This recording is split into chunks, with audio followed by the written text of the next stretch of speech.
প্রিয় শিক্ষার্থীবৃন্দ, আমরা ত্রিকোণমিতিক সমীকরণের উপর একটা ক্লাস নিয়েছিলাম। আজকে ত্রিকোণমিতিক সমীকরণের দ্বিতীয় ক্লাস তোমাদের সাথে আমার।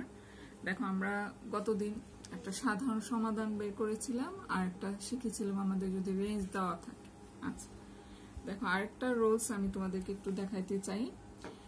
cos x plus √2 sin x equal to √2, যদি এরকম সমীকরণ আমাদের দেওয়া থাকে সেই ক্ষেত্রে দেখো আমরা কি করলাম, cos x by 2 আর হচ্ছে √3 by 2 sin x √2 by 2, আমরা উভয় পক্ষকে কি করলাম 2 দিয়ে ভাগ করলাম। কেন 2 দিয়ে ভাগ করলাম? দেখো cos x এর আমাদের সহগ কত 1 আর sin x এর সহগ কত √2, রুট ওভার cos x এর সহগের বর্গ প্লাস sin x এর সহগের বর্গ। তাহলে আমরা সেখান থেকে কি পাই দেখো, তো সেখান থেকে আমরা পাই হচ্ছে 2, তো সেখান থেকে আমরা দিলাম হচ্ছে, এই জন্য আমরা 2 দিয়ে এই উভয় পক্ষকে আমরা ভাগ করে দিলাম। cos x by 2 plus √3 by 2, এটা হচ্ছে আমাদের √3, 2 না, এটা হচ্ছে আমাদের √3 by 2। তাহলে আমরা কি বললাম, cos x এর রুট ওভার cos x এর সহগের বর্গ প্লাস sin x এর সহগের বর্গ, root over 1 square plus 3 square, that means কত হলো রুট ওভার 4। তাহলে রুট ওভার 4 মানে কত 2। তাহলে আমরা উভয় পক্ষকে কি করলাম 2 দিয়ে ভাগ করলাম। তাহলে আমরা কি লিখতে পারি, cos x by 2 plus √3 by 2 into sin x equal two √2 by 2। আচ্ছা, তো এখন দেখো আমাদের কি থাকলো, half into cos x plus √3 by 2 sin x equal to half. আচ্ছা, তো হাফ হচ্ছে আমাদের কত ডিগ্রি, cos কত ডিগ্রির মান, তাহলে cos পাই বাই 3 মানে কত, কত 60 ডিগ্রি হচ্ছে আমাদের পাই বাই 3, আর এই cos x তো আমাদের আগেই ছিল। আচ্ছা, আর √3 by 2 আমরা লিখতে পারি sin পাই বাই 3, কারণ sin 60 ডিগ্রির মান হচ্ছে আমাদের √3 by 2। তাহলে sin pi by 3 sin x equal to 1 by √2। তাহলে আমরা দেখো এখানে একটা সুন্দর ফর্মুলা আমরা পেয়ে গেলাম। এই cos x টাকে আমরা একটু সাজিয়ে লিখি, x এর টার্মটা সামনে লিখলাম আর পাই বাই 3 টা পরে দিলাম। এখানেও একই রকম sin x এর টার্মটা আগে লিখলাম আর sin পাই বাই 3 টা আমরা পরে লিখলাম। তাহলে আমরা কি লিখলাম, cos x cos pi by 3 plus sin x sin pi by 3 equal to, দেখো এখানে 1 by √2 আমাদের কত, cos পাই বাই 4। কেন cos নিলাম? কারণ আমরা দেখতেছি টার্মগুলো আছে কত cos cos sin sin। আমরা ক্লাসে বলেছিলাম যে যদি আমাদের cos cos sin sin থাকে তাহলে এটা অবশ্যই cos এর ফর্মুলা, আর প্লাস থাকলে হবে মাইনাস, মাইনাস থাকলে হবে প্লাস। তাহলে আমাদের দেখো cos a cos b plus sin a sin b, এ হচ্ছে আমাদের x আর b হচ্ছে পাই বাই 3। তাহলে আমরা কি লিখলাম, cos x minus pi by 3 equal to cos pi by 4। আচ্ছা, সুতরাং x equal to pi by 3, x minus pi by 3, আমরা বলেছিলাম cos থিটা ইকুয়াল টু যদি cos আলফা হয়, আমাদের যে সূত্রগুলো প্রথমে আমরা শিখেছিলাম প্রথম ক্লাসে, আমাদের ছিল এই টোটালটা হচ্ছে আমাদের থিটা। তাহলে cos থিটা ইকুয়াল টু আমরা কি পেলাম, cos আলফা। তো আমরা কি বলেছিলাম, যদি cos theta is equal to cos alpha হয় তাহলে থিটা ইজ ইকুয়াল টু আমাদের 2n pi plus minus alpha. তাহলে থিটা আমাদের কোনটুকু, থিটা হচ্ছে আমাদের x minus pi by 3, total অংশটা হচ্ছে আমাদের থিটা। তাহলে আমরা বলেছিলাম কত, cos theta equal to cos alpha হয়, তাহলে থিটা ইজ ইকুয়াল টু আমাদের কত 2n pi plus minus pi by 4। তাহলে আমরা দেখো x ইকুয়াল টু আমরা কি লিখতে পারি, 2n pi plus minus pi by 4, আর এই মাইনাস পাই বাই 3 টা আমাদের ডান পাশে চলে গেলে সেটা কি হয়ে যাবে, প্লাস পাই বাই 3, কারণ আমাদের মান দরকার, কার মান হচ্ছে আমাদের x এর মান দরকার। তো এখন দেখো আমাদের কি লিখলাম, 2n pi plus pi by 4 plus pi by 3, যদি প্লাস নেই আর যদি মাইনাস নেই তাহলে আমাদের কি হবে, 2n pi minus pi by 4 plus pi by 3। তাহলে আমরা একটা রেজাল্ট পেলাম 2n পাই প্লাস 7, এই দুটা যদি লসাগু করি আমাদের কি হবে 7 পাই বাই 12, আবার এই দুটা যদি লসাগু করি আমাদের কি হবে 2n pi plus pi by 12। তাহলে আমাদের সাধারণ সমাধান কয়টা পেলাম আমরা, 2টা। তাহলে এখানে অবশ্যই আমাদের লিখে দিতে হবে যে এখানে n ইকুয়াল টু 0 অথবা যে কোনো পূর্ণ সংখ্যা। কখন, তাহলে আমরা x এর মান পেয়ে গেলাম, সাধারণ সমাধান পেয়ে গেলাম x equal to 2n pi plus minus 7 pi by 12, আরেকটা কি পেলাম 2n pi plus pi by 12। তাহলে আমাদের যদি এরকম সমীকরণের সমাধান করতে বলা হয় তাহলে আমরা কি করব, এটার সহগ cos x এর সহগ এবং sin x এর সহগ রুট ওভার cos x এর সহগের বর্গ প্লাস sin x এর সহগের বর্গ যেই সংখ্যাটা আছে সেই সংখ্যাটা দিয়ে আমরা উভয় পক্ষকে ভাগ করলে আমাদের সমীকরণের সমাধানটা বের করতে সহজ হবে। আচ্ছা, যেমন আরেকটা দেখো, আমাদের এখানে কি দেওয়া আছে, একই টাইপসের problem, sin theta plus cos theta equal to 1/√2। আচ্ছা, তো আমাদের sin থিটার সহগ কত 1 আর cos থিটার সহগ কত 1। তো আমরা বলেছিলাম কত রুট ওভার এই sin থিটার সহগের বর্গ প্লাস cos থিটার সহগের বর্গ, তাহলে root over 1 square plus 1 square, that means কত √2। তাহলে √2 দিয়ে যদি আমরা উভয় পক্ষকে ভাগ করে দিই তাহলে আমরা কি পাচ্ছি এখানে, sin theta by √2 plus cos theta by √2 equal to 1/√2 into √2। আচ্ছা, তো এখন দেখো sin থিটা ইন্টু আমরা লিখলাম ইন্টু 1/√2, এটাকে সাইডে গুণ আকারে লিখলাম, আবার cos থিটা ইন্টু 1/√2 আর √2 ইন্টু √2 মিন্স কত 2। আচ্ছা, তো এখন দেখো sin কত ডিগ্রির মান আমাদের 1/√2, sin 45 ডিগ্রি, দ্যাট মিন্স π/4। তাহলে sin থিটা তো আমাদের আগেই ছিল, আর এখানে আমরা লিখলাম sin π/4 plus cos theta into cos π/4 আর হাফ তো আমাদের রাইট হ্যান্ড সাইডে যা ছিল তাই আছে। এখন দেখো আমরা একটা ফর্মুলা পেয়েছি, আমাদের টার্মগুলাকে sin sin cos cos, আমরা বলেছিলাম যদি আমাদের টার্মগুলা sin sin cos cos হয় তাহলে এটা অবশ্যই আমাদের cos এর ফর্মুলা, প্লাস থাকলে মাইনাস আর মাইনাস থাকলে প্লাস, তাহলে sin a sin b plus cos a cos b সমান আমরা লিখতে পারি cos a মাইনাস b।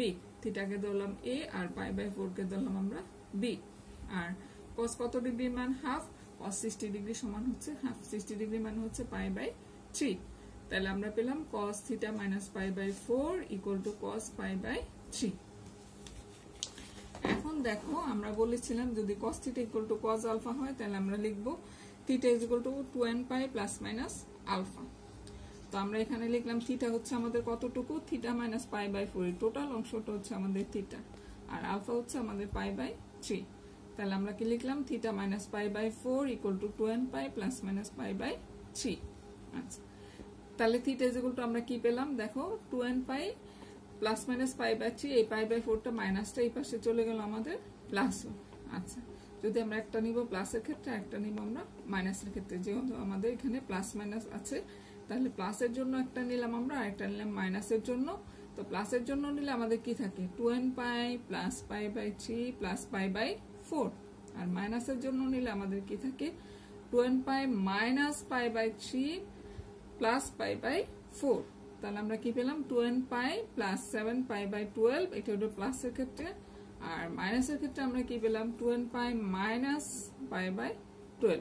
তাহলে নির্ণয় সমাধান আমাদের কি হলো, থিটা ইজ ইকুয়াল থিটার একটা মান পেলাম আমরা 2nπ প্লাস মাইনাস 7π/12, আর একটা পেলাম 2nπ মাইনাস π/12, যেখানে n ইকুয়াল টু 0 অথবা যে কোনো পূর্ণ সংখ্যা।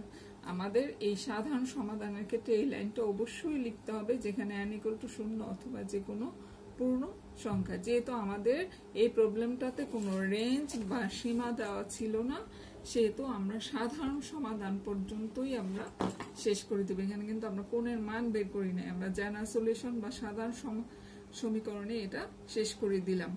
আচ্ছা, দেখো তোমাদের জন্য একটা ব্যতিক্রম প্রবলেম আমি দেখাচ্ছি। দেখো এখানে একই নিয়মে তারপরও যদি কোনো কোণের মান ডেফিনিটলি না দেওয়া থাকে সেক্ষেত্রে আমরা কি করবো, দেখো cos theta plus 2 sin theta is equal to 1। আচ্ছা, আমরা বলেছিলাম এই ধরনের সমীকরণ যদি দেওয়া থাকে আমরা বলছিলাম cos থিটার সহগ এবং sin থিটার সহগের রুট ওভার করে তার বর্গ করব। তাহলে আমাদের রুট ওভার এইটার সহগ কত 1 স্কয়ার প্লাস 2 স্কয়ার, তার মানে কত 4 আর 1 কত 5। তাহলে আমাদের কত পেলাম √5। তো √5 দিয়ে আমরা কি করব, উভয় পক্ষকে আমরা ভাগ করে দিব। তাহলে cos theta 1/√5 into cos theta 2 এখানে 2 আছে 2/√5 ইন্টু sin থিটা আর 1/√5। দ্যাট মিন্স উভয় পক্ষকে আমরা √5 দিয়ে ভাগ করে দিলাম। এটুকু তো আমরা আগের প্রবলেম দুইটার মতোই পড়লাম। আচ্ছা, এখন দেখো 1/√5 কিন্তু আমাদের sin থিটা বা cos থিটার কোনো মান নাই, ডেফিনিট কোনো মান নাই। আগে যেমন আমরা পেয়েছিলাম √2/3 বা হাফ, এরকম আমরা 30 ডিগ্রি 45 ডিগ্রি 60 ডিগ্রির মান পেয়েছিলাম, কিন্তু 1/√5 sin থিটা বা cos থিটার কোনো মান নাই। সেই ক্ষেত্রে তোমাদের একটু টেকনিক মনে রাখতে হবে। যদি এখানে তো প্রবলেম পরীক্ষা হলে শেষ করে দিয়ে আসা যাবে না, এরকম প্রবলেমও থাকতে পারে, সেক্ষেত্রে আমাদেরকে আরেকটু প্রসিড করে দিতে হবে। মনে করি 1/√5 ইকুয়াল টু cos আলফা। আচ্ছা, তাহলে সাইন আলফার মান কি হবে 1 - cos স্কয়ার আলফা। তো সেখান থেকে আমরা সাইন আলফার মান কি পেলাম 2/√5। আচ্ছা, সমীকরণ 1 হতে আমরা কি পাই, এই 1/√5 আমরা কি ধরেছিলাম 1/√5 সমান cos আলফা। আচ্ছা, আর আমরা বসাই দিলাম এখানে মান, দেখো সাইন আলফা সাইন থিটা, দেখো তারপরে আমরা কি পেলাম এখানে cos আলফা। তো এখন দেখো আমাদের cos theta cos alpha plus sin theta sin alpha equal to আমরা পেলাম কত আমাদের cos আলফা, কারণ 1/√5 আমাদের ধরে নিছি সমান cos আলফা। আচ্ছা, তো এখন দেখো এখানে আমাদের একটা সূত্র তৈরি হয়ে গেছে, cos theta cos alpha plus sin theta sin alpha. টার্মগুলো হচ্ছে আমাদের cos cos sin sin, এটা অবশ্যই cos এর ফর্মুলা। আমরা বলছি এটা প্লাস থাকলে মাইনাস হবে, মাইনাস থাকলে প্লাস হবে। তাহলে আমরা কি লিখতে পারি cos theta minus alpha equal to cos alpha. তো আমরা কি পাই, সুতরাং cos theta equal to cos alpha হলে আমরা কি লিখতে পারি theta is equal to 2n pi plus minus alpha.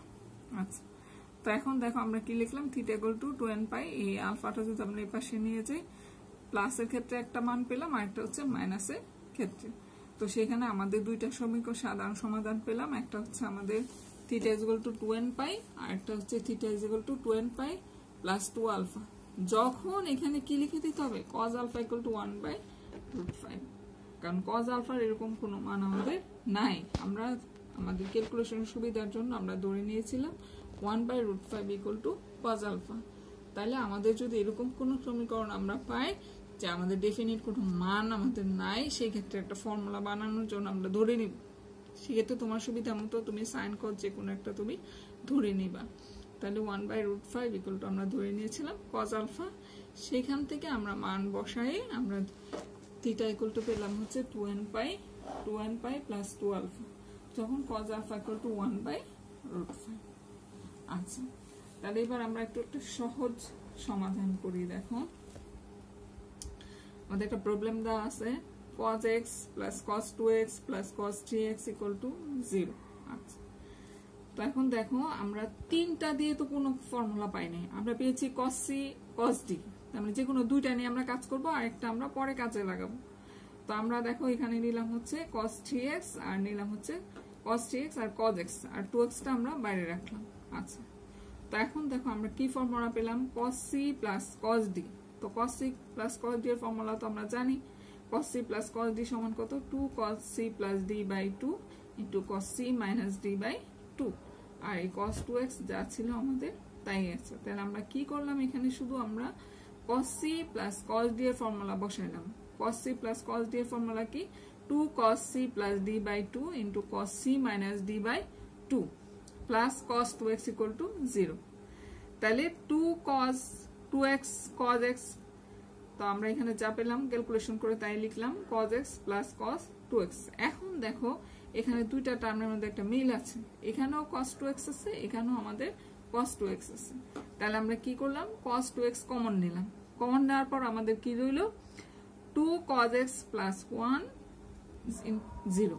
আচ্ছা, তো এখন দেখেন আমরা দুইটা টার্ম পাই, হয় cos 2x ইকুয়াল টু 0 অথবা 2 cos x plus 1 equal to 0। তো আমরা কি লিখতে পারি, সুতরাং cos 2x ইকুয়াল টু 0। তো একটু আগে আমরা ফর্মুলা পড়েছিলাম যদি cos থিটা ইকুয়াল টু 0 হয় তাহলে theta is equal to 2n plus 1 into pi by 2। আচ্ছা, তো সেখানে আমরা থিটা ইকুয়াল টু আমাদের কত 2x। আচ্ছা, 2x ইকুয়াল টু, তো আমাদের উদ্দেশ্য কি x এর মান বের করা, তাহলে আমরা 2 দিয়ে ভাগ করে দিলাম। তাহলে আমরা এখানে কি লিখলাম 2n plus 1 into pi by 4। আচ্ছা, আমরা আমাদের আরেকটা অংশ রয়ে গেছে, দেখো 2 cos x plus 1 equal to 0। তাহলে 2 cos x plus 1 equal to 0। তো আমরা এখান থেকে কি পাই 2 cos x equal to minus 1, তাহলে cos x equal to minus half, that is cos, আমরা জানি যে cos 120 ডিগ্রি মান হচ্ছে minus half, 120 degree that means 2 pi by 3। তাহলে cos x equal to cos alpha, তাহলে আমরা x ইকুয়াল টু কি লিখতে পারি 2n pi plus minus alpha. আচ্ছা, তাহলে আমাদের এখানে কি রেঞ্জ দেওয়া আছে না, তাহলে রেঞ্জ যদি দেওয়া না থাকে সেক্ষেত্রে আমাদের সুবিধা, আমাদের প্রবলেমটা তাড়াতাড়ি সলভ হয়ে যায়, এখানে আমাদের কোণের মান বের করতে হয় না। তাহলে আমরা কি লিখতে পারি নির্ণয় সমাধান x ইকুয়াল টু একটা মান আমরা কি পেয়েছি x equal to 2n plus 1 into pi by 4, আর আরেকটা কি পেয়েছি 2n pi plus minus 2 pi by 3। সেখানে আমরা কি লিখব, যে যখন n = 0 অথবা যে কোনো পূর্ণ সংখ্যা আমরা যখন সাধারণ সমাধান বের করব n দিয়ে, তখন আমাদের অবশ্যই এই কথাটা লিখে দিতে হবে যে n = 0 অথবা যে কোনো পূর্ণ সংখ্যা। তোমাদের জন্য একটা হোমওয়ার্ক দিলাম, নিচে করবে sin x + sin 2x + sin 3x = 0। আগেরটা ছিল আমাদের cos x দিয়ে, এটা হচ্ছে sin x দিয়ে। তোমরা নিজেরা এটা সলভ করবে। দেখো আমরা একটা প্রবলেমে যাই।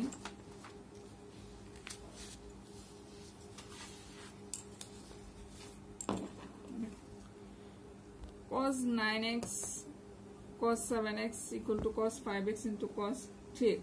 তাহলে 2 আমরা দেখো এখানে কি করলাম, উভয় দিকে আমরা 2 নিলাম। তাহলে 9x এর সাথে আছে 7x আর 5x এর সাথে আছে 3x। আচ্ছা, 2 cos a cos b আমরা ফর্মুলা জানি, cos a + b + cos a + b। আচ্ছা, আবার দেখো এখানে আমাদের 2 cos a cos b আমরা লিখতে পারি cos a + b + cos a - b। আচ্ছা, তাহলে cos a + b + cos a - b সমান হচ্ছে 2 cos a cos b। আবার এখানেও একই রকম cos a + b + cos a - b সমান হচ্ছে 2 cos a cos b। তাহলে এখান থেকে আমরা পেলাম cos 16x + 2x = cos 8x + cos 2x। তো এখন দেখো 8x এর সাথে আমরা কি নিলাম 16x, কারণ এখানে আমাদের 2x কাটাকাটি চলে যাচ্ছে। ঠিক আছে, এখন দেখো আমরা কি পেলাম cos c + cos d। তাহলে cos c - cos d, cos c - cos d সমান আমরা কি লিখতে পারি 2 sin c + d/2 * sin d - c/2। আচ্ছা, সেখান থেকে আমরা পেলাম 2 sin 12x sin 4x = 0। আচ্ছা, তো এখন দেখো আমরা কি লিখতে পারি 2 sin 12x = 0। সেখান থেকে আমরা লিখতে পারি sin 12x = 0। তাহলে আমরা একটা ফর্মুলা পড়েছিলাম, যদি sin θ = 0 হয় তাহলে θ = আমাদের কত nπ। সেখান থেকে আমরা পেলাম x = nπ/12। আমাদের আরেকটা অংশ রয়ে গেছে দেখো এই প্রবলেমে, sin 4x = 0। তাহলে সেখান থেকে আমরা ফর্মুলা শিখেছিলাম, যদি sin θ = 0 হয় তাহলে θ = nπ। তাহলে আমরা কি লিখতে পারি 4x = nπ। সুতরাং x = আমরা কি লিখতে পারি nπ/4। যেহেতু আমাদের কোনো সীমা দেওয়া নাই, তাহলে আমরা লিখব নির্ণয় সাধারণ সমাধান বা সমাধান x = nπ/12 হচ্ছে একটা, আরেকটা হচ্ছে nπ/4। সাথে আমাদের কি লিখতে হবে, এই কথাটা অবশ্যই লিখতে হবে যখন n = 0 অথবা যে কোনো পূর্ণ সংখ্যা। এই চ্যাপ্টারে আর তেমন কোনো রোজ নাই, যে রোজগুলো ছিল আমি তোমাদের দেখিয়ে দিলাম। আশা করি তোমরা বাসায় চ্যাপ্টারটা ভালো মতো শেষ করতে পারবে। আমরা সপ্তম অধ্যায়ের 7A এবং 7B দুইটা অধ্যায় তোমাদেরকে করিয়ে দিলাম।